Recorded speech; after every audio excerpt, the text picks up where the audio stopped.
I was told to stay in my room, but I didn't listen, and this happened. Here's a story for you. The room. You weren't supposed to leave. The instructions were clear.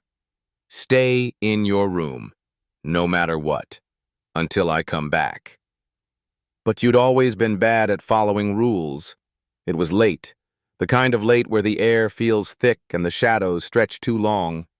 You'd been sitting on the edge of your bed, staring at the door, listening to the eerie silence of the house. Your mom had left hours ago, her footsteps heavy on the creaky wooden stairs, her voice sharp as she repeated, "Stay in your room."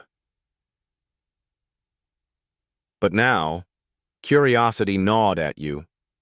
What could possibly be so important that you had to stay locked away? What was she hiding? The longer you sat there, the more the walls seemed to close in, until finally, you couldn't take it anymore. You opened the door. The hallway was darker than usual, the kind of dark that feels deliberate, like the house itself was holding its breath. You crept forward, the floorboards groaning softly under your weight. The air smelled strange, metallic almost, like iron. Your heart hammered in your chest as you reached the staircase. Downstairs, the living room was bathed in an unnatural glow. The TV was on, but the screen was static, a chaotic dance of black and white. You froze, your breath catching in your throat. Something was wrong. Something was very wrong. Then you saw it. In the corner of the room, partially hidden by the couch, was a pale, slender hand. Your stomach twisted as you stepped closer, your legs moving on their own. The hand was attached to an arm, and the arm was attached to a body that wasn't moving. Your mom's body.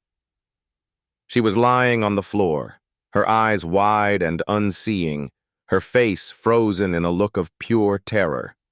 Blood pooled around her, dark and sticky, spreading across the hardwood floor. You opened your mouth to scream, but no sound came out. And then you noticed the writing. On the wall, scrawled in shaky red letters, was a message.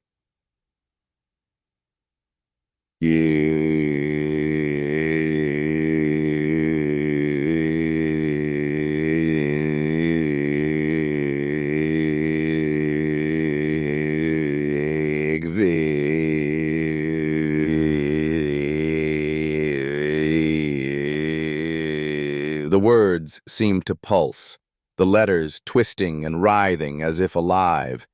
You stumbled backward, your breath coming in short, panicked gasps. The TV's static grew louder, a deafening roar that filled the room. Your vision blurred, and for a moment you thought you might pass out. When you opened your eyes, you were back in your room. The door was shut. The house was silent. Your mom's voice echoed in your mind. Stay in your room, no matter what. You sat on the edge of your bed, trembling, and wondered if any of it had been real. But as you glanced at your hands, you noticed something. Smudged across your palms, faint but unmistakable, was the same red that had been on the wall. You didn't leave your room again. Let me know if you'd like any changes or additions.